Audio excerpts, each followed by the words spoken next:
From the great halls of their house, there are assembled three who hope to one day be the world's greatest driving heroes.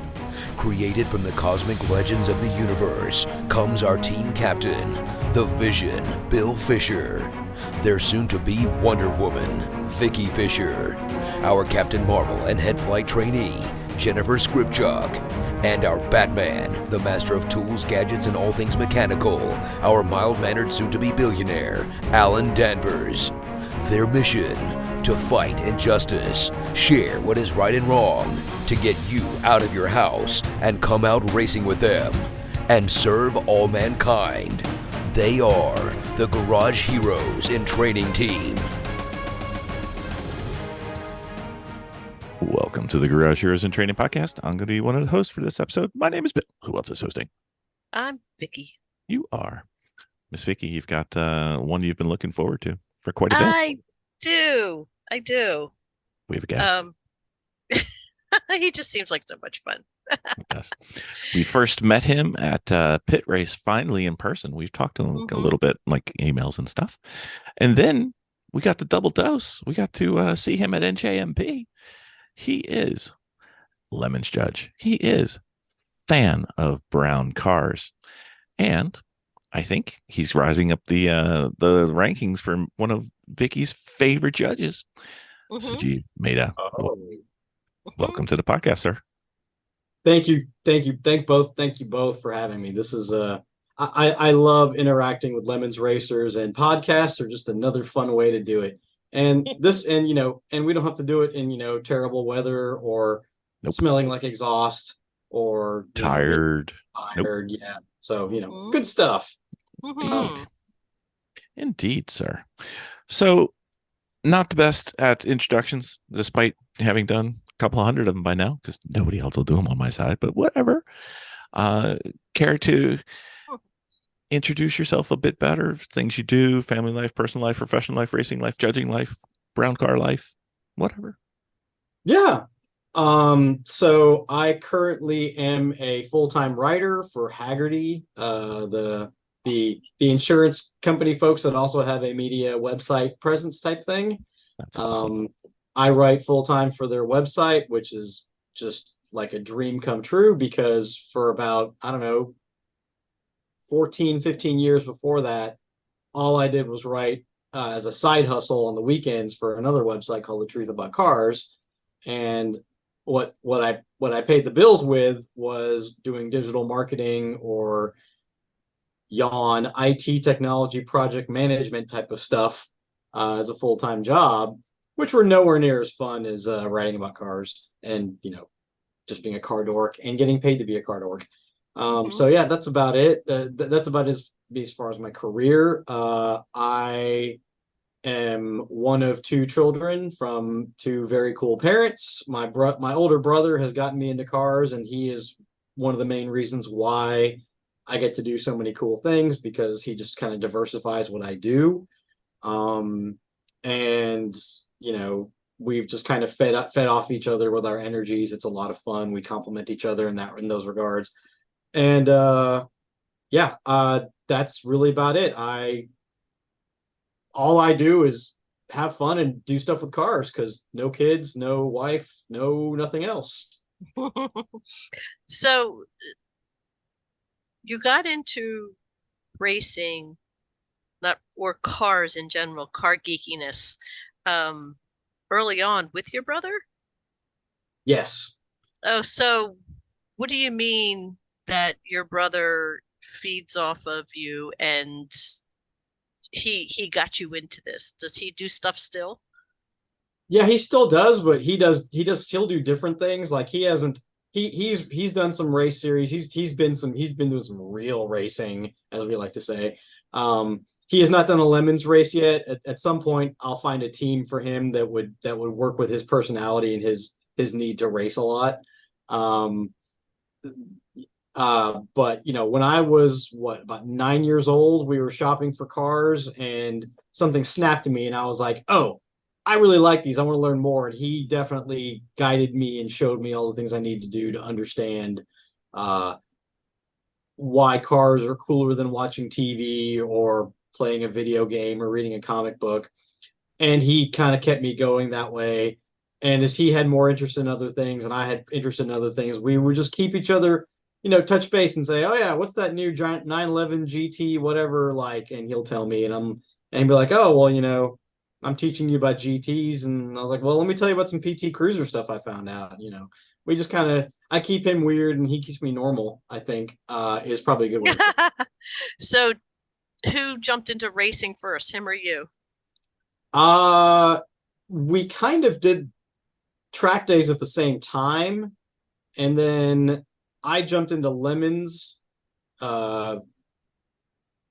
many years before he started doing serious racing outside of track days. So I guess maybe me, but it was kind of even. Okay. Very cool. So, not related to judging, not related to lemons. I don't think my beautiful bride is quite familiar with a certain type of car that seems to have originated near you. Doesn't have to be brown, but does have to have some rather special hubcaps, I believe would be the proper terminology. Yeah. Well, they would be wheels. Yeah. Oh, wheels. Okay. Yes. Yeah. So Miss Vicki, have you ever heard of what a slab is? No. Geez, Oh, can you help her? yes, I absolutely can help you with that. So slabs are what the Houston, what it's sort of our Houston car culture, which is it isn't all of Houston car culture. It's just what makes us unique because, well, let's put it this way: Houston's a huge city. It's an oil city, so there's lots of money all the time. So everyone has everything. I mean, there are probably 4 McLaren Sennas in this town, and you know who knows what other crazy expensive cars and specialty and antique cars. But then what makes us unique, like LA has lowriders, we have slabs. And slabs are generally a large American sedan that's done up like a neoclassic 30s car, basically, with a big grill, big wheels, lower to the ground, lots of chrome. And then, of course, you got to have a big stereo and other things to show it off. And it has its own history now because it's been going on since the 90s it's been going on for probably 30 years now. So there are generations of slab owners, like the old timers, like guys my age and older, are like, I don't like these young kids are doing. They're really disgracing what we've done with our slabs. Yeah, What's with the wheels? it's it used to just be a normal thing. Like, if you like it started from the 70s, the neoclassic cars, like all the cars in blaxploitation films or Excaliburs or what are some like Zimmers. They looked like old cars from the 30s, but they were actually old cars from the 70s, or Cadillacs done up like that. But they had wire wheels, and they were usually made by one company, Kragar. And at some point, the Kragars turned into something that people really wanted in Houston in the 80s and 90s. And then by the 2000s, a company in California was making these wheels. And because they saw the popularity, it's just like any other sort of capitalist type of thing where you're like, oh, I can make money doing this. Well, how can I make more money? Well, we have these make them just outrageous. Make them outrageous and make them in bigger wheels. I mean, how many cars have 20-inch wheels these days? So you got to have 20-inch wire wheels. And, So what he's talking about out there is that they almost look like cones that come out from the center of the wheels made of wire. And like you said, they're about 20 inches. Look them up on the internet. I have never in my life have seen anything like that before. I am looking at this now. It's crazy and it's kind of fun. And I'm sure the cops aren't too happy about them. the Houston cops are okay with it because there's all an understanding of the guys who spend the money for those big ones that poke out. Like I think the Uh-huh. largest ones that poke out are 24 inches out from the center. Right. And those guys, I mean, first of all, those wheels are not cheap, so you're not going to want to get them. You're not going to want to abuse them and beat them up anyway. Um, Right. so you got to be careful. You got to avoid potholes. You got to drive slow. So you're not like being a public nuisance because you're not going to go anywhere. It's a show car. It's almost a show car at this point. So the cops are usually pretty cool around here, but the moment you leave the city of Houston, yeah, you might be. I'm looking at this article where Galveston police pulled over like 100 of the slab cars. Yeah, that might have been they towed more than 100 cars. Yeah, that might have been the one I was at because I was trying to write an article about it for Haggerty at the time. And so I attended one of the Galveston ones, and there were cops with tape measures, and they were pulling people over and measuring tape and bringing them out. And you know, you're the guys who know are like, nope, you don't do these things outside of Houston. But right. people left, turned around. Yeah, the whole neoclassic thing started. If you watch any of the old blaxploitation films from the 70s, like Superfly's Cadillac, which was probably one of the first ones, and that was designed by some dude, some white guy in California. No connection to the Houston slab scene, but it percolated from there, and it turned into something that Houston wanted to do because we had these wheels, and it was a status symbol to have, say, like an 84, 85 Cadillac Eldorado with those wheels on it. And you were a god among men if you had an Eldorado with those wheels, and those wheels were hard to come by, and they were made of tin, so they would bend if you just looked at them funny. Right. So very hard to find. Only certain people could afford them, and in certain worlds, you had to be able to protect yourself in your car, and so not everyone could have them because they couldn't protect themselves. And then now it's turned into the most mainstream thing where you can buy like a $10, $20, $30,000 Cadillac or $70,000 Cadillac, whatever. And you can get the wheels in there, and you can, and they make the wheels are readily available because they come from California every few months. So totally different ball game. But it's just amazing how it started from like Superfly the movie to anyone with 5 figures to spend on a car in Houston. It looks like the ultimate pimp my car. Yeah. Yeah. I mean, that's exactly what it is, and that's why I love it, because it used to be that these things had a negative connotation, or someone was an old fuddy-duddy if they had those type of cars, because you'd see those in Florida or certain parts of Boston. I remember one time I was a kid and we went to Harvard. Like, we went to Boston. My parents took me like Harvard and like Ivy League stuff, and I'd see so many Oldsmobiles, Buicks, Lincolns, Caddies, whatever, with wire wheels and a Continental kit in the back and all this stuff. And I'm like, everyone's like this, but then we've managed to turn it into our own thing. Right. And I'm like, I mean, the padded roofs and the chrome wheels and all that was, there was literally a Mercury Cougar with all that crap on it called the Bostonian edition. And I mean, hey, everyone likes it, whether they want to admit it or not. Yeah, they also have a lot of labeling on the inside of the hood. I mean, the trunk lid. That looks like that's kind of happening too. They have their own sayings and their it's logo. A personal expression, either about the car or about you or about where you came from. Some of them are tributes to certain people because the car may have belonged to a certain person. So yeah, there's so many ways to personalize it, but it's basically put neon on the inside of your trunk and have a power opening and closing hydraulic setup for your trunk to hold all that neon up and show it off.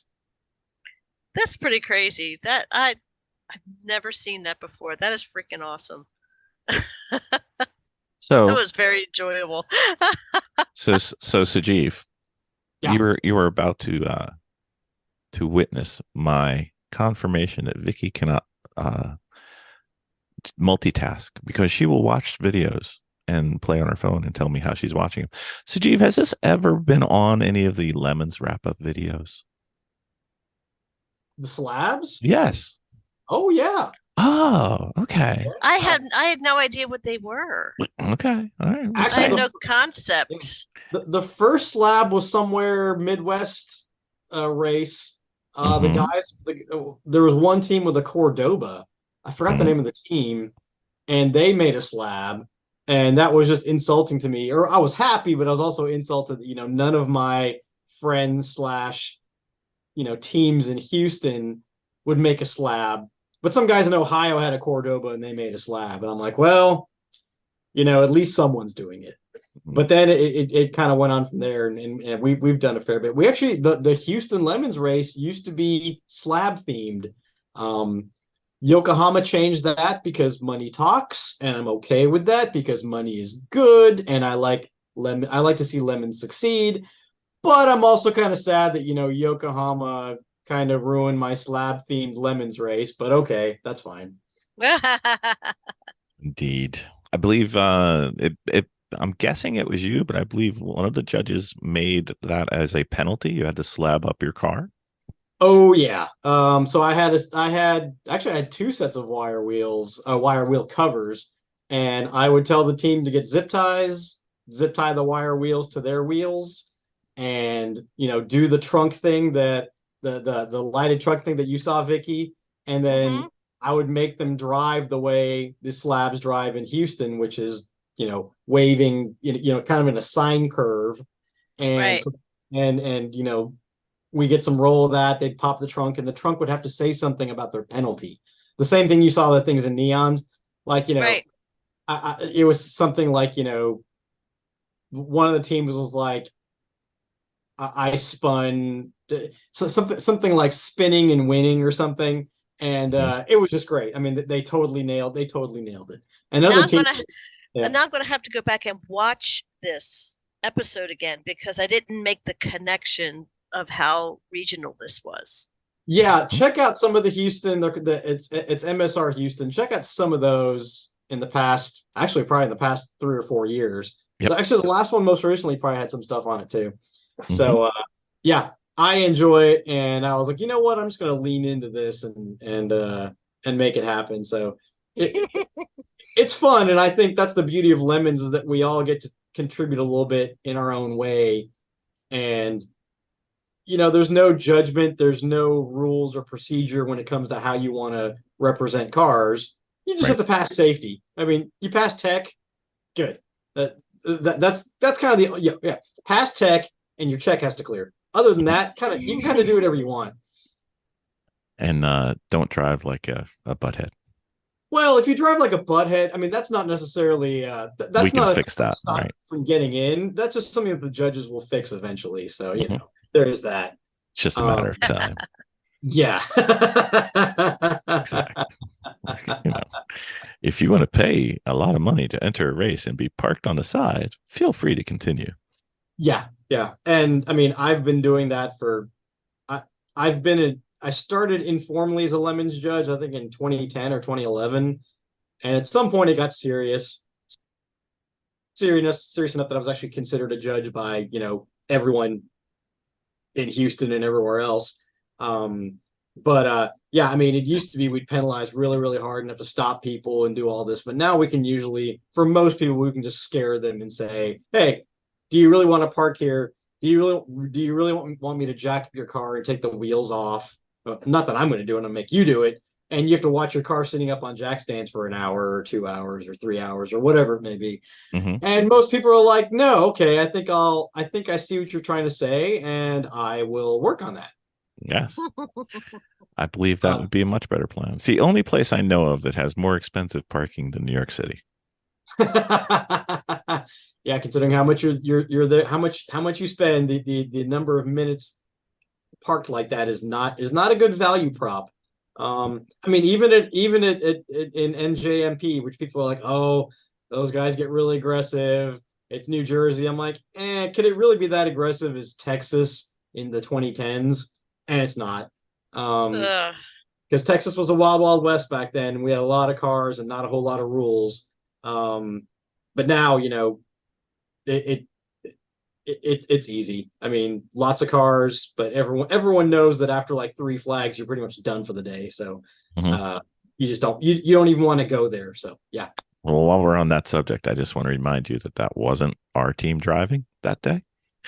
That was somebody else. Don't look at this team. Don't let that reflect us. It's fine. No. You guys were very good. The one team we really had to deal with, they had a come to reality moment with Judge Bob, and Bob, being a trial lawyer, is really good at explaining things, and he totally lawyered it up and straightened them out and said, okay, we're gonna do these. It's one or two ways: either you learn or the punishment has to come down. And I'd like to take some credit for Judge Bob doing a good job. I like to think that I mentored him a smidge. It works out, and we're all here to race, whether I want to see you race or you want to race yourself. So it's a matter of bridging the gap of why can't you race, and it's mostly just reconditioning a brain to say, oh, endurance race, not race. Big difference. Yeah, as you guys well know. Yeah, for sure. Right. There's a limit to what you can do repeatedly, like 500 times, both you and the car. So you have to meet at the intersection or below, not above. Yeah, and the beauty of it is that it's kind of a self-penalizing thing, because these cars are generally old and tired. If they're not, I usually look at them and say, this car isn't old and tired enough for me, and I'm going to have to penalize it. But an endurance race wears out cars hard, and if it's already a fully depreciated, worn out car, it's going to get worn out even exponentially quicker. So works out nicely that way, where a lot of teams, I'm like, yeah, these guys, it's a self-solving problem sometimes. And if the car is just too nice, more than likely they're going to drive it too hard and it's going to blow up. I mean, funny story on that one. Like, all of a sudden, out of nowhere, this one team brings in a former American Iron looking type of Mustang Cobra, hot motor, independent suspension, all the good stuff that Mustangs, high dollar Mustang builds have. And I'm like, I mean, more than likely he's gonna roll this thing before the race is done. And I was kind of joking, but literally, I think it was on the second lap that guy like rolled it. And get out. Yeah, this was in Houston, and I'm like, you've got to be kidding me. I was like, I was kind of joking, but it just proves the point that if the car is too nice, they're going to drive it too hard, and something bad's going to happen. Indeed. So Darwinism takes over. Yeah, it kind of does. I get you. So, when you did start driving, you started out in HPDEs, and did you do any racing in the past? I did HDPEs, and I raced once in Lemons with my friend Troy Hogan, who has been a subject of several Lemons video wrap-ups. I love the wrap-ups. The wrap-ups are great. They're fantastic. They are. We had a 71 or 72, can't remember what year, Datsun 240Z, and we legit built it at $500. It was like a $200 or $150 police impound car, and we bought like other Z cars for better brakes and for the 5-speed manual and for the big radiator and for the 2.8 liter short block and all this stuff. We legitimately made it out of $500, and we had no clue what we were doing. Also, I had no clue what I was doing. And I'm an automotive journalist by trade, so that means I generally have no idea what I'm doing on a racetrack. That is one of those concepts that has just been proven so many times over that someone in my shoes just has to just, lean into it and embrace it and say, yes, I'm not the reason why Troy's first effort out there was a miserable failure, but, I did contribute to that. And I'm proud of what I did as an automotive journalist. Gotta love that. So, you came on because, you're a Lemons guy. You make bad decisions. That's why everybody comes on. Yeah. How did you get involved with lemons back in the beginning? Back in the beginning. So, like when I first raced with Troy, that was 2008 at the first Texas race. Um, Texas was one of the first races outside of California, if I remember my history correctly, because they figured Texas, there's a lot of people with money because of oil and everything else, and there's a lot of cars, and it worked out nicely. So we built a race car there. I talked to Jay Lamb and I said, "Hey, Jay, since I'm a journalist for this website, The Truth About Cars, can I, write about it? And can you cut us a break on what was it? Probably on the entry fee or whatever." So he cut us a break on the entry fee, and we wrote about it for promotion on The Truth About Cars. He was happy. He was like, "Yeah, you're cool. It's all good." Um, that's where that started. And then at some point, I didn't want to race. I wanted to judge. I was also unemployed at the time. So I was like, you know what? Spending all this money is like not a great idea. Probably, So yeah. I'm going to not. And I'm just going to hang out with my journalist buddies, Judge Phil and Judge Johnny. Judge Johnny has, disappeared off the face of the earth a long time ago. Well, he's on YouTube if you look on Motor Trend's YouTube channel. But Judge Phil's been, most people know Judge Phil. He's been a lemon staple for what, 15 something years. So they were my friends because of journalism, and I just kind of snuck in. And that's pretty much my story of getting into lemons. Awesome. So why judging? What makes judging fun? Like if somebody was sitting there going, I can understand, from an external perspective, I can understand wanting to go race a car. Most people can get there, but the judging, sometimes people are like, why are you judging? Or especially like flag workers, sometimes they'll sit there and say, how can that be any fun? So tell them why. It's the 20,000 foot view. It's being able to look down and see everything. And especially like on Friday when you do the BS judging, I've done this long enough now where I can start. I mean, I've been wrong plenty of times, but I can usually say, okay, judging by this car, the things done to the car, the team, the stickers on the car, all that type of stuff, how they're going to do and how cheaty they are, and all those type of things. And you just don't get that vantage point anywhere else. I'll put it to you this way: I was at COTA, Circuit of the Americas, for a weekend track day, and first I was bored out of my mind because I wasn't driving any of these Porsche, McLarens, whatever's. I was just walking around and seeing stuff at the paddock, or whatever you do at COTA, which is not a whole lot. And I'm like, man, I really wish I could, have a front row seat to what all these teams are doing, and watch them in their watch them at their best times and their worst times. And as a judge, you get to do that. And if you do it right, I'm not going to say you're a friend of the team, maybe you are, but you get to be sort of like, a counselor or a parent or whatever, where you get to kind of look over them and say, hey, why are you guys doing that? Maybe you shouldn't do that. And they look at you, and if you've given them good advice in the past, well, maybe they don't respect you, but they'll be like, hey, maybe we should listen to that guy because he's done this a lot, and he's seen a lot of things, and maybe we can benefit from this. I mean, literally, I was having a conversation on Instagram 2 hours ago with a newbie team in Houston who's kind of befriended me. And these type of experiences are simply not possible anywhere else in any other form of motorsport, and anywhere else in lemons, unless you're a tech inspector. But that's a different set of skills, and Right. that is not as fun and not as hands-on as the BS inspection, I think. For sure.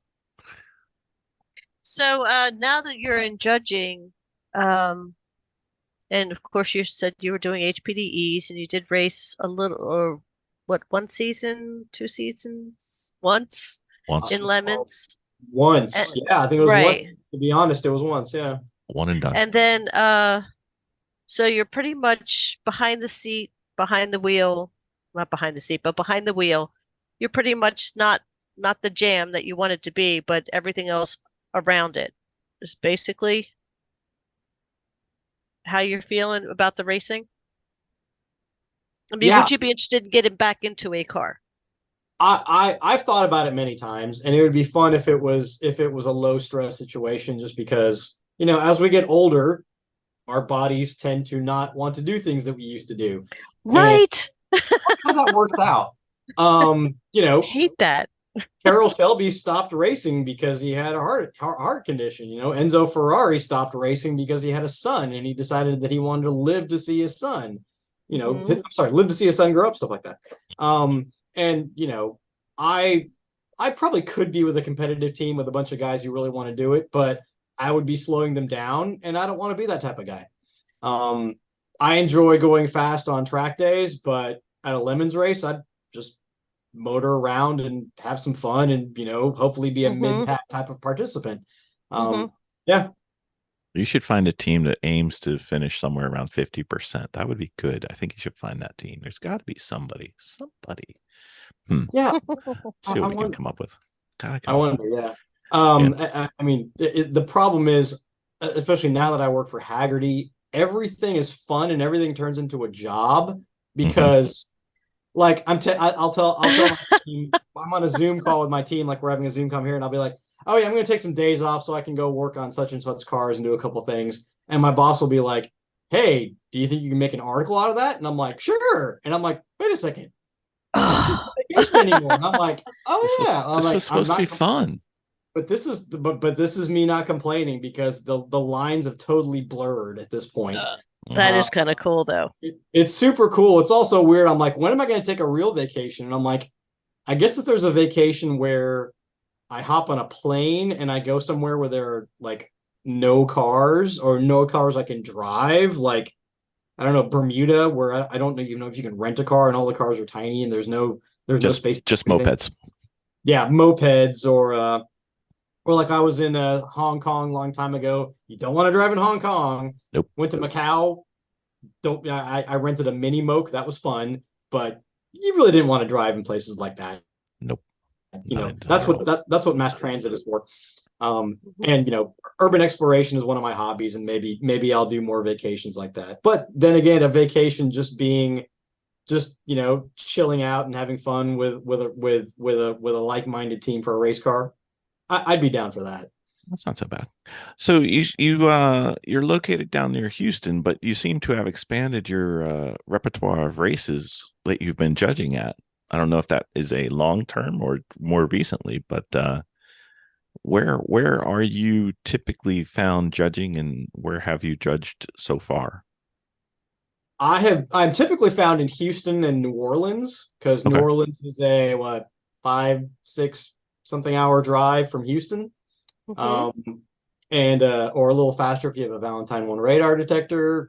But anyway, so I pretty much stayed there because I could drive there and that was adequate. But at some point, Lemons definitely made a conscious effort to say, hey, we have to, we have to have a deeper bench for all these things we're doing. There's only so many Phils, Dales, etc., Jays, Nicks out there. We need more people to do more things. Right. And there are going to be multiple Kims, multiple Phils, including me, multiple Dales, the whole 9 yards. The world's going to hell. Know. I mean, wow. I mean, but it's just amazing because you realize, again, this whole getting older thing, and there are all these new teams coming in. Like I mentioned, the team that I was Instagramming with a couple hours ago, they're all college kids.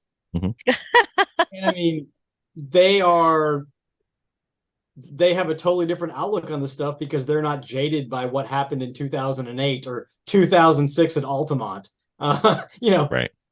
They could care less about what happened in Altamont in the old days of Lemons, Exactly. That has no meaning to them whatsoever. So the meaning now is scaling this organization, and I have an MBA, so I'm going to use MBA buzzwords because, synergies and MBA talk.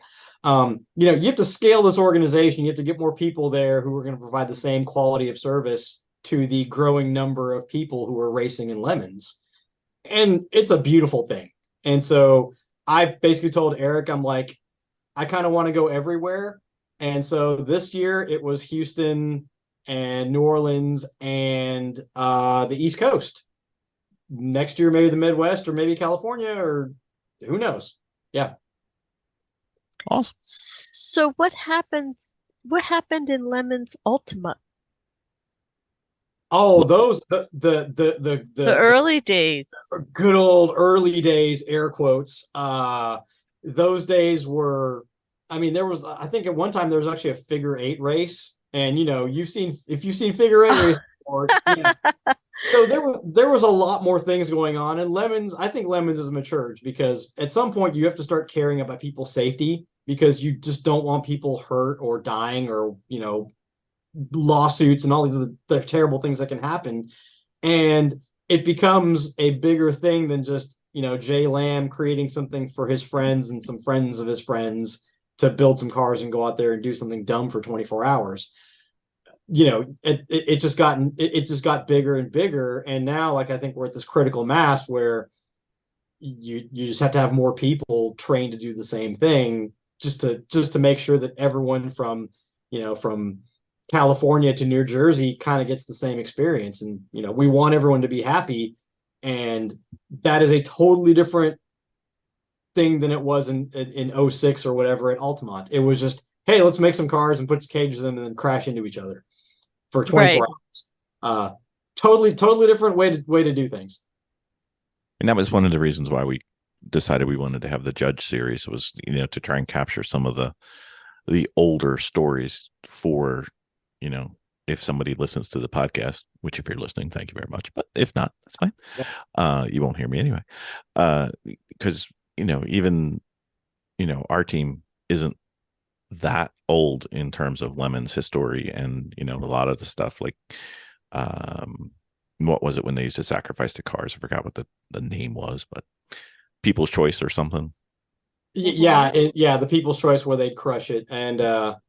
and I like the way those things brought people's attention to Lemons, but I didn't really much care for that because sometimes we would be too hard on people for no reason, just because they didn't fit into our mold that, we would punish them. And now it's more of a consultative, pat you on the back type of thing instead of, hey, at some, like literally the first couple of races, if you got too many black flags, they just put aluminum shavings down your oil filler tube. And so basically the problem would solve itself. Like, you're going to keep on doing this, but then your motors are going to blow up. Or, if enough people vote you out, we're going to crush your car. That's not the type of positivity that I think Lemons does now, and making it so grassroots and so entry level. Unless if someone really wants to have their car crushed, then maybe we can find that. A couple of years ago to Lemons race, we had a tank because some guy literally had some rental service where you could pay X amount of dollars to drive a tank around. So I think it was NS. Was his last name DuPont? No clue. Okay. NSF, I think they had a Chrysler Sebring. I think it was one of the Sebrings at Sebrings jokes that they made. There was an NSF Sebring, if I remember correctly, it was NSF. There was a Chrysler Sebring at MSR, and the team was so sick of it that they just donated it. So the tank guy crushed it. And that was fun to watch because it was consensual. And I'm good with that. But the good old days only worked for a certain number of people. And now we just have to be open for more people. And I think it's a smart move. Yeah. I think some of the things that was done early wouldn't go over quite so well. It's just like what we did when we were teenagers or in our 20s or in college or whatever. I have no idea what you're talking about. No mistakes were made, lessons were learned. Yeah, you can't do that anymore. The things I did in college, I couldn't do at work. Things like that. Right. Yep, indeed. So, sir, you've been associated with Lemons and for quite a while. In your history, what are some of your favorite penalties that you've either seen given or want to give? Well, my favorite penalty is probably the slab penalty, just because, it's something from my childhood that I liked, and I was like, wow, I get to do this to a race car. quote unquote race car, Mhm. and just have some fun with it. And some people don't get it at all, and other people just love it, and they're like, "This is why I come to Lemons." And I'm like, "You come to Lemons to get black flagged, yelled at me, and then have wire wheel covers zip tied to your car? Like, you need to find a Yes. new hobby, dude." But no, seriously, but that they enjoy stuff like that. But that's my personal favorite because I kind of came up with it. I really like the Bob Ross penalty, although I've rarely given it out personally. Where you make someone totally Bob Ross their car. That's a lot of fun. The Bart Simpson penalty I've enjoyed, although I almost got punched in the face once for that. That was interesting. Ooh. Uh, why? Who did they Yeah. punch you in the face? Well, one of the team members who kind of actually wasn't a team member, but he was there in a financial or managerial type of role. He didn't like the fact that the team had to do the Bart Simpson penalty, and it was very labor intensive and whatever. And they didn't do 100 or however many I wanted, or they were too sloppy. Like they were like just doing squiggly lines at the end. They weren't writing the whole thing down. Oh, And this guy lost it. I mean, he was just like, "I'm gonna take you down," and like his team members had to hold him back. Judge Johnny or Judge Phil had to hold him back. This is how long ago it was, and you know, that was a weird experience because I was like, you're not doing what I said you did, what you're doing. You're not doing what I told you to do, and now you're gonna have to start all over again. And literally, this guy was so serious about lemons. But I think Jay had to talk with him and said, don't ever come back here. I was going to say And that's an invite we to don't not punch come. judges here. yeah, I'm sure Jay said, "Go away. The rest of your team seems nice, but you're not very nice, so you're gonna have to go away." And the rest of the team was very apologetic. They were like, "He does not represent us," and I knew some of the people in that team. And so I was like, "Yeah, I get it, and I appreciate you saying that." Yeah, that one very much surprised me, blindsided me, but luckily I did not get punched in the face because that guy had a good 6 inches and probably a good 40 pounds on me. So yeah. Yeah. That's terrible. Oh my gosh. No, Like, I've oh, never heard anybody take stuff that seriously. Yeah, and that was probably the weird thing, like historically wise for Lemons, because the early days it was just, hey, let's get some friends together and crash cars for 24 hours and race, and if something happens, no big deal. And then what we have now is what we all enjoy, but in between there's that awkward growing pain of, we're trying to be this way, but not everyone gets the joke. Yeah. And they may be upset and they may want to clock you because they don't get the joke or they're taking themselves too seriously. Yes. And so, yeah, and it literally the story of me getting almost punched in the face it personifies the evolution of lemons. No. So when bribes are always a lot of fun. What are some of the most historic bribes that you've come across? I would say probably the most historic, or I don't know if it's the best bribe, but like the most memorable bribe I had was a belly dance by a legit belly dancer. Get out. Yeah, I mean, can you imagine this team? They brought their belly dancing friend, and she was wearing a whole belly dancing costume. And I was like, it's not surprising to see a belly dancing costume at a lemons race. Like people are in costume all the time. Little Uh-huh. do I know, they start playing the music and they're like, "Here's your bride, judge," and they're doing a little dancing. I'm like, wow, this is fantastic. And I mean, I was just I'm such a well, honestly, There's a lot of talent that has to go into that. yeah. I mean, she was a great dancer, and I mean, it was very sweet. And I'm a total pushover nerd sap whatever when it comes to women dancing. I was all blushy and shy, and but I loved it. It was great. It was so cool. What a Um, great homemade gift. yeah, homemade gift cost them hopefully very little money. I don't know. I'm hoping that she was a friend and they didn't pay her the hour to be there for waiting in line for a judge. Hopefully she was a friend, but yeah, it was great. I mean, I've gotten expensive bottles of booze, and I do appreciate that because while I don't drink that much these days because, getting old, I like to enjoy it with friends, or I like to go to parties and, share the wealth. And so those gifts are always great. Some gifts, some bribes that I have these days are like food that is local to the area.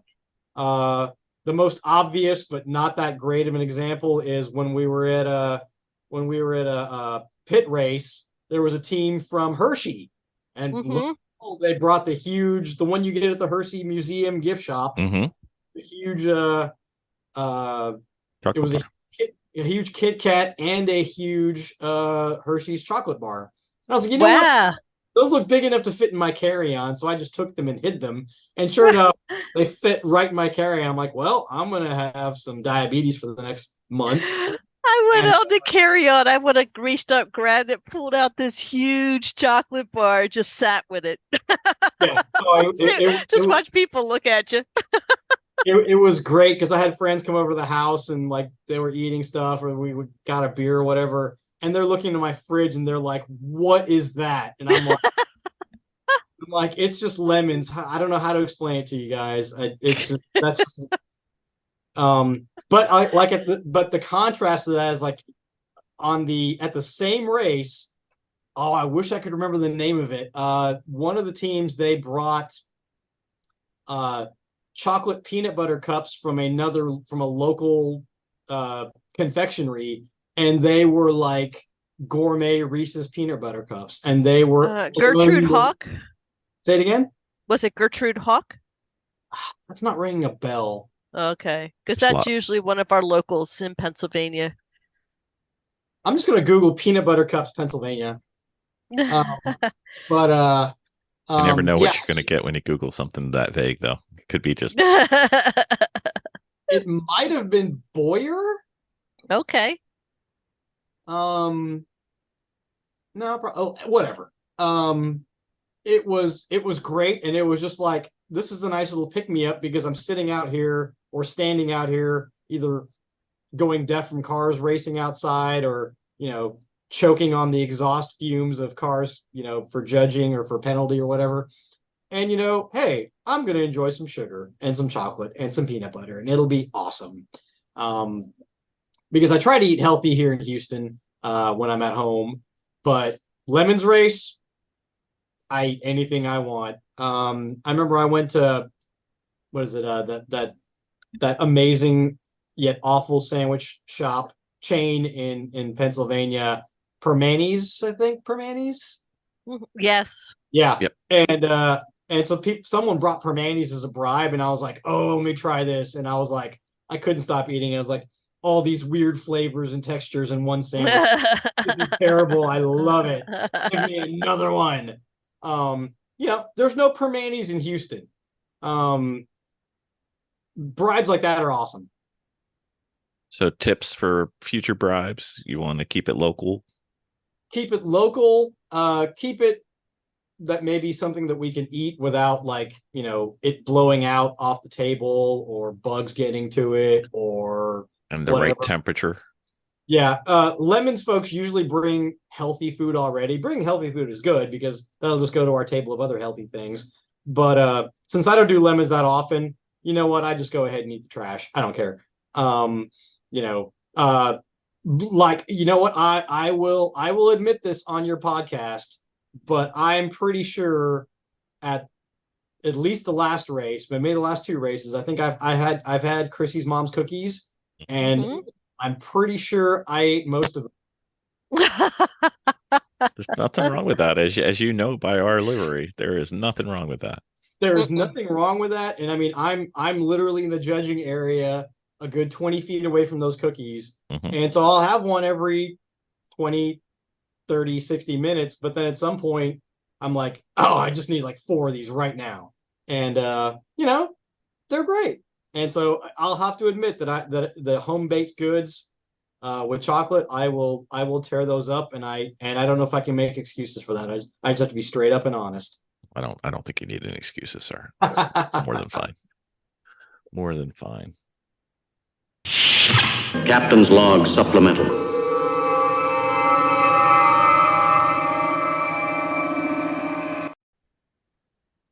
Miss Vicki, we've been racing for a while. Yep. One of the things you've wanted forever and ever was something simple and easy to get the video, because you've not been happy with everything we've tried. Nope. And we've tried a lot. Well, the issue that we've always had was that we always never got around to video. We kept trying, but things kept happening. Even when we did, I can't count the number of times I have GoPro video from Jennifer turned into the GoPro on to get out of the car, and then turning it off to get into the car and start racing. I mean, we've all done it. That was a problem with the GoPro is because of the positioning, is that we could never really see the on and off button, and the battery was really short. But I think we found a solution. I think we did. I did. So we now have the Sentinel system. Yes. And oh my gosh, rumored, finally here. I know. And honestly, it was incredible. Just like my mind was blown sitting there watching, my sister drive or watch our friends drive in the car. It was really cool. Mm-hmm. We got to have it displayed at the track in the paddock. We were watching it pretty much. Mm-hmm. I will say that the only downside to the Sentinel system is it cuts down on my steps, because I end up staring at the camera. This is true. Instead of walking around the paddock, but I guess I'll get my exercise in another way. So just wait until we get it integrated with the AIM system, and then we have all the telemetry. That'll be fantastic. Right. So right now it shows you can put your logos on it. It determines who's in the car. It has speed, and it has video. And yep, obviously you could put more cameras to it. But what I liked about it the most was that all you have to do is put the box in. And I mean, you can leave it in your car, obviously, but it's ready to go. You know what we had to do with the second race? What? Put in a memory stick. Yeah. The memory stick, yes. And the memory stick. Start the car. That's right. And the video was clear, it was crisp, and it was just amazing that we had that length of time on video. Because normally before we would only have these little pin shots of 15, 20 minutes. Right. Before the battery would die, or it would turn itself off. Or we would forget to turn it off. And we would have just nothing happening. Or turn it on, or get off on our on and off and have it turn off when we need it on and on. Yeah, but this was a steady video for hours, and it was really cool. I loved it. I really did. Well, I'm glad you're happy, because as with every married couple, when you're happy, I'm happy. And I don't sleep in the tub for, another reason that I didn't even do it, but that's fine. So, all right. So now we're going to use it over and over and over. We got another upcoming race. It'll be fantastic. And they're posting it on our YouTube channel if people want to get bored. It's a great way to fall asleep. You are so self-deprecating. I'm even better when I'm self-deprecating. Deprecating. That too. All right, sir, you've got years of Lemons history in that brain of yours. What's some cars and themes that stand out over the years? Oh, wow. There are so many good cars. For me, it's more about the people who are passionate about a certain car or a certain brand or a certain story about the car. When they talk up their car, it's so much fun to listen to them. And then there's certain themes that are really good, like, you've kind of caught me, on the spot here, but I'm gonna say my favorite theme is the League of Legitimate Nigerian Businessmen. Oh, that's there's judge on judge violence going on here. You guys share judgmentships at the pit race. Okay, that's fine. Oh yeah. Well, I mean, because of the other judge, we I think we went pretty easy on them. Mm-hmm. But it's like it mattered. No, it doesn't. Not in the least. Yeah, exactly. That's actually the example I use when I try to explain to people what Lemons is versus real racing. I'm like, if your team name is based on some race team that you like or something, you're doing lemons wrong. And then I'll say, maybe make the theme like the League of Legitimate Nigerian Businessmen, and put like, some emails from Nigerian businessmen on your car, and, paint that down. That would be pretty awesome. I'm a prince from Nigeria. If you help me out here, you're entitled to 10% of my $2 million. Great. And then some of them will laugh and get it, and some of them will shake their heads or scratch their heads and be confused. And that's the beauty of it, because certain themes are just great like that. The first team I raced with, Troy and his Z car, at some point the Z car had a theme that was based off of the BRE racing that Datsun did with the certain stripe logos, but Troy made it in lemons colors, and so it looked exactly like a vintage racer, but it was white, yellow, and green instead of red, white, and blue. Super cool. I like themes that will kind of do obscure things or references that no one really get. That said, I don't think I have any more interest in Smokey and the Bandit themes or Back to the Future themes. Some of them have been done really well, but at some point I've just seen too many of those, I think.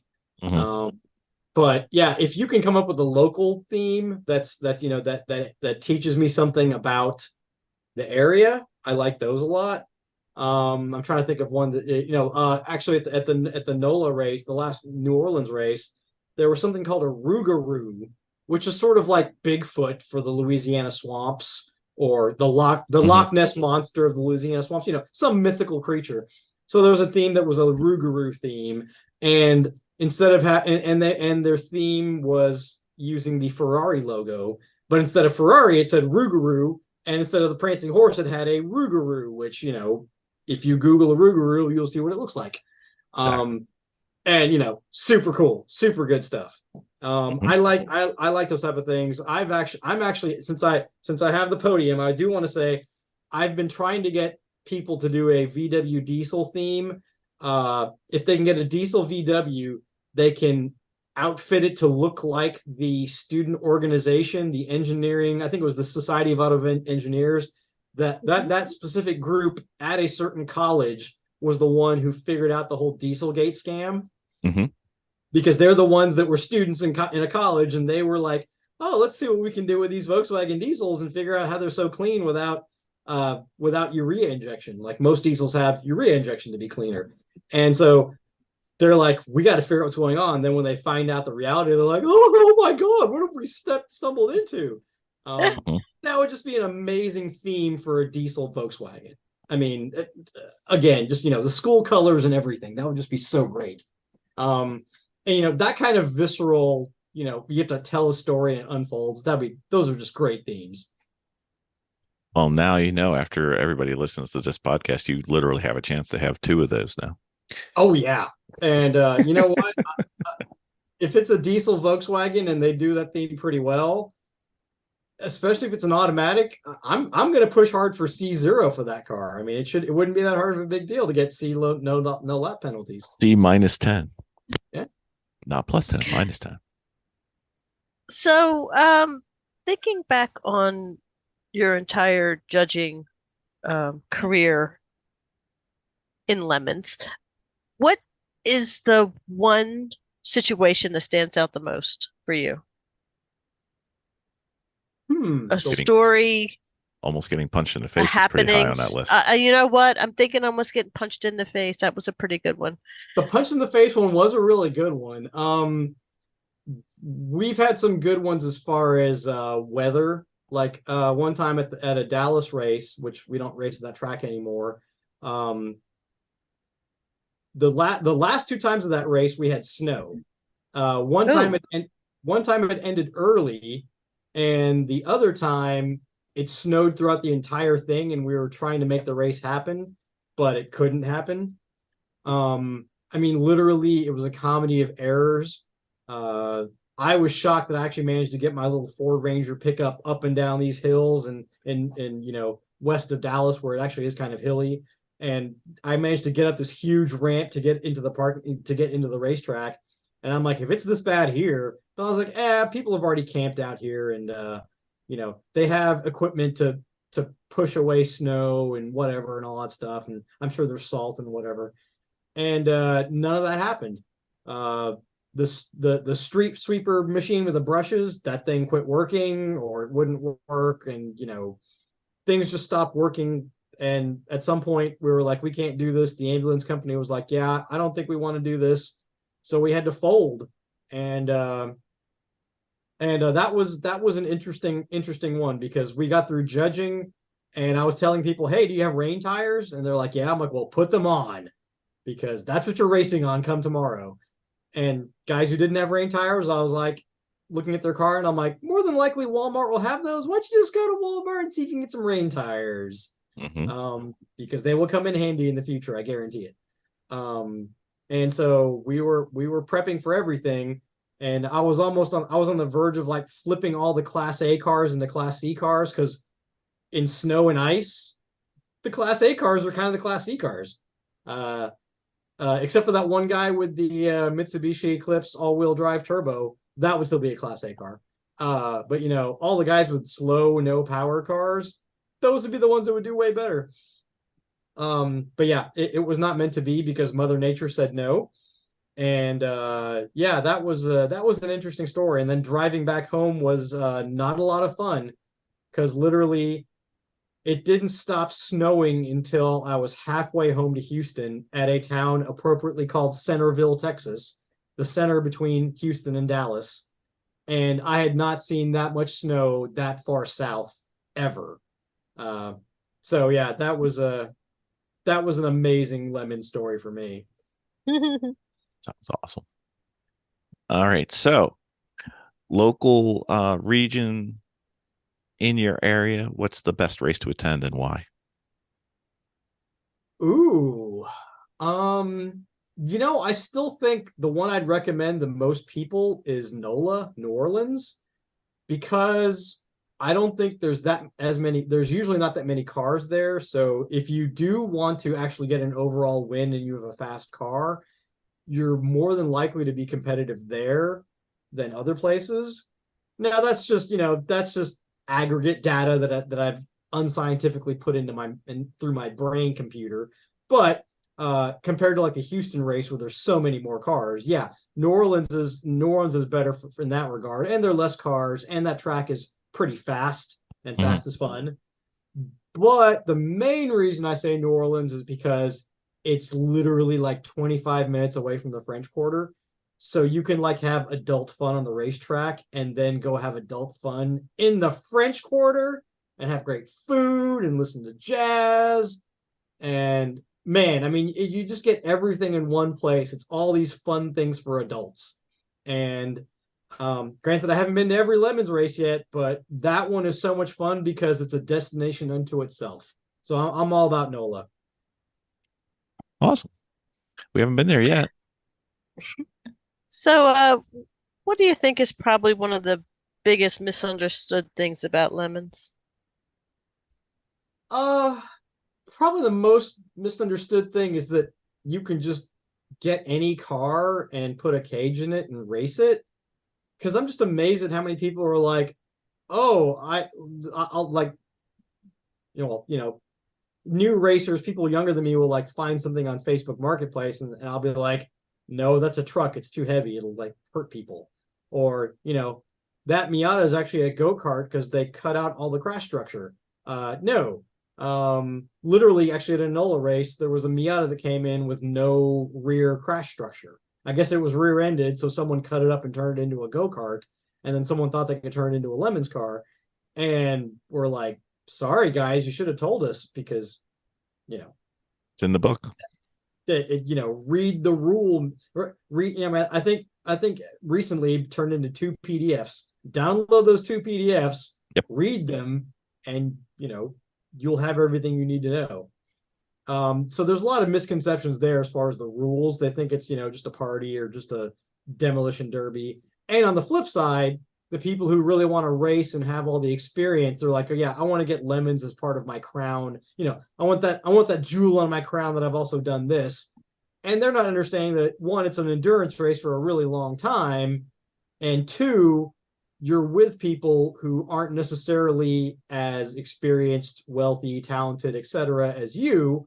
So you have to cut some people some slack, and you have to leave a lot of room. And it's not about who has the line. It's about when can you safely pass someone. Is that 74 Lincoln Continental going to understeer all over your line? Yes, it's a 74 Lincoln Continental. You can't, your Miata is not going to, you can't expect someone else to do what you want to do because you're in a retired spec Miata. There's misconceptions on both sides, and it's really about understanding the spirit of lemons and reading the rules, for crying out loud. There's not that many. It's not that hard. Yeah, People. it's really not that big of a rule book. Nope. Even I know it. It's not that hard. I know most of it, and I'm a judge. I don't pay attention to any of that. I just tell everyone to, look at the PDF. Exactly. All right, So sir. you love it. Sajeev, are you loving being a judge? Yes. Before I was writing at Haggerty, I had a real full-time corporate job, and I would burn my vacation time to judge lemons races. And for a long time, I wasn't getting paid because, there was Judge Johnny and Judge Phil there, and I had no problem with that. I'm very happy to be a real judge doing real judge things around the country now. But yeah, I just absolutely adore it. It's so much fun.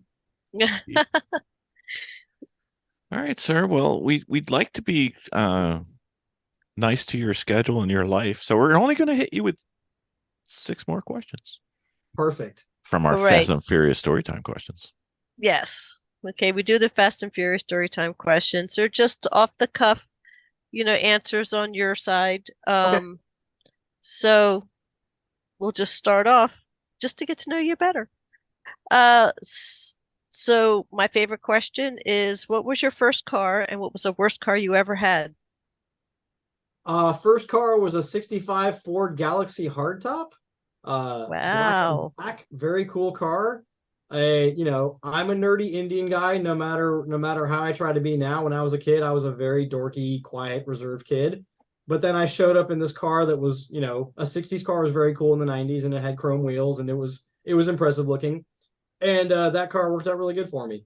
Honestly, I haven't had any bad cars. I'm just lucky to be a byproduct of my parents, where we had decent cars all the time.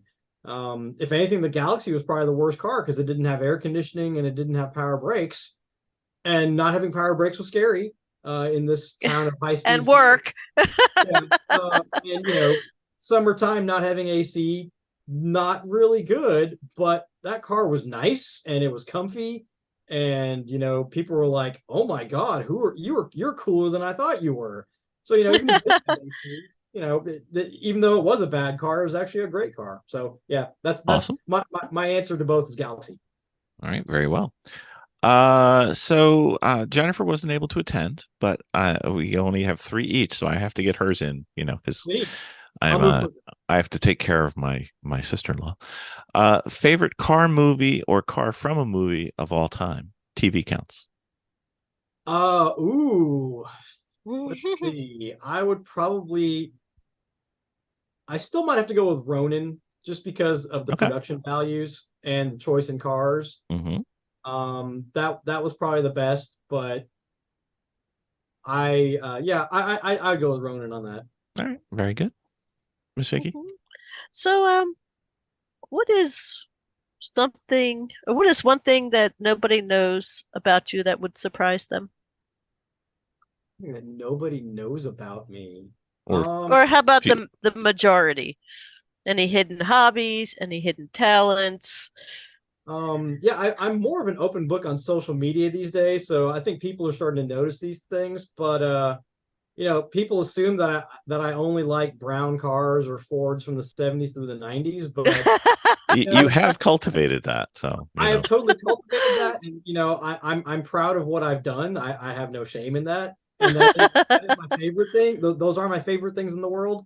But, when you grow up in such an ethnically diverse and, money diverse town that Houston is, I'm into everything. I've gotten big into how you can modify 90s BMWs. There's a lot of fun in that.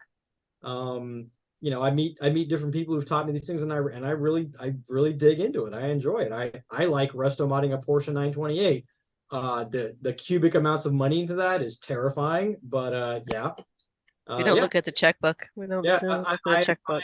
I am more than just what Lemons puts up on me on YouTube. There's a YouTube video of me from like 5-6 years ago, and yeah, I'm more than just what Jay and Nick portrayed me as. Although they did a damn good job. I mean, if you're looking at Jay and Nick as your center of knowledge, you're already starting on the wrong Yeah. highway. Oh yeah. All right.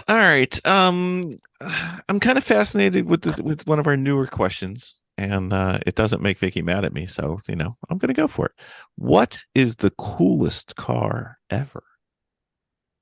Oh, wow! Because cars are just so diverse. There's so many cool versions of everything. Mm-hmm. I don't know. The first car that really blew me out of the water, and maybe to this day I still like it the most because I would have it and then I would sell it and be a multimillionaire, would be the Delage D8 120. And it's a French car from like I'm going to say 1937, but I'm not entirely sure. And it just has amazing lines, and it's just amazingly gorgeous, as all custom bodied French cars are, of the pre-war era. And it's one of those cars that, like most pre-war cars, it's turned into art, and it's not. I mean, it's rolling art, but it's really just art. Mm-hmm. And you know what? I'll go with that as my favorite. I don't want you to be surprised, but that is the first time that car has come up on our podcast. I just There's a shocker. I know. It's hard to imagine. All right. What is the car from your family that sticks out the most in your mind? The most that sticks in my mind is the car that, when I said I was 9 years old, that my brother showed me and I got into, and I am currently tens of thousands of dollars deep into restoring it. I've made a series about it on Haggerty, and people will mention it by name sometimes, even in person. It's called Project Valentino, and that is a resto mod of my 1983 Lincoln Continental Valentino designer series. The same car my mom bought when I was 9 years old. I had it in high school and in college. I started modifying it because it's a Lincoln and a Fox body and a 5.0 and everything else. Mm-hmm. And then it sat around and, went completely to hell. And now I'm restoring it. And that's technically the oldest car in our collection, because we've had it since 1986. And yeah, that car is almost always on my mind because it's kind of made me who I am today. No joke. Okay. All right. Aww. So I'm going to try to stay out of sleeping in the bathtub tonight, and I'm not going to ask the question that I want to ask because Miss Vicki will kill me. So we're going to have to. Are you familiar with the claw game? Have you ever seen the claw game, like Toy Story? Yeah. Okay, all right. So you now are operating the claw game, and you are able to take someone out of a car and plop yourself in and go racing. You have to tell me what car and what track. Ooh. Honestly, it would be a Lemons car for me because I just enjoy the facts of Lemons cars. Mm-hmm. And I'll say this because the team has given me an open invitation, like a standing invite to race in their car. So I can say this and no one will get hurt. I think it's a team. I can't remember if they're out of Mississippi. I think they're out of Mississippi, if I remember correctly. They've been on Lemons a couple of times. They have a super cheaty Ford Thunderbird. So again, the whole Fox body thing, Ford that I'm into. And it has a super fast motor, super hot, super cheaty, but I never give them any lap penalties because I know they're never going to be competitive because that's not what they're there for. And that car looks like so much fun. So yeah, I would pull them out. I would not feel guilty about that because they would encourage me and I would have the time of my life. What track? I haven't been there yet, but Barber seems like it might be my favorite. Either that or Code. Okay. Yeah. Can't go wrong with either one of those. Yeah. Also on our to be done list, not done yet, but we're working on it. Well, sir, we would love to have you on again. but I think we've taken up enough of your life, and you probably need to decompress after all these pressure-filled questions that we always ask. So, Yeah, my life is not an open book, but I opened it for you. It's not like it's not like I'm a writer who talks about this stuff any other time. But no, thank you so much. I'm No. so glad to participate. Thank you Excellent. so much for coming on. It was really enjoyable. And I got a chance to really sit down and talk with you. Amen. Yeah, we don't Any get to do this. any upcoming judging coming? The next one for me is actually Houston in November, and actually, Chris and Christy are going to be co-judging that with me. Nice. Yeah, so they are coming down. Nice. So, you guys come down too, maybe. Yeah. We've put out the offer, but never been invited to go judging. So I think the standards are still too high for us to be involved. So that's fine. We have to have a little bit more car knowledge, or just yell at people. I can do the yelling at people. Trust me, you can do the yelling at people. Speaking I would put them in the Bob Ross penalty. Yeah, that would be my choice. I mean, being a judge is actually easily trainable because you can start reading between the lines in a car really quickly. Once you learn, once you quote unquote learn how to reading between the lines is pretty easy. And then there's always multiples of us. So if you're not entirely sure, ask another judge. And trust me, I've done that hundreds of times. I'm pretty sure I've done that hundreds of times. And even though I know a lot about cars, I will still, before I pass a final judgment, I will ask other judges, and it's been many times coming. So yeah. Indeed. That sounds like fun. Well, sir, hopefully you we'll get to come up to the Northeast, or we will get to travel and meet again in person. But until we decide to waste another hour or two of your life and get you on the podcast again, we wanted to say thank you and come on anytime. And I am looking forward to wasting your time too. Thank you both, Bill. Thank you, Bill. Thank you, Vicki. I really appreciate it. No worries. Thank you, sir. Take care.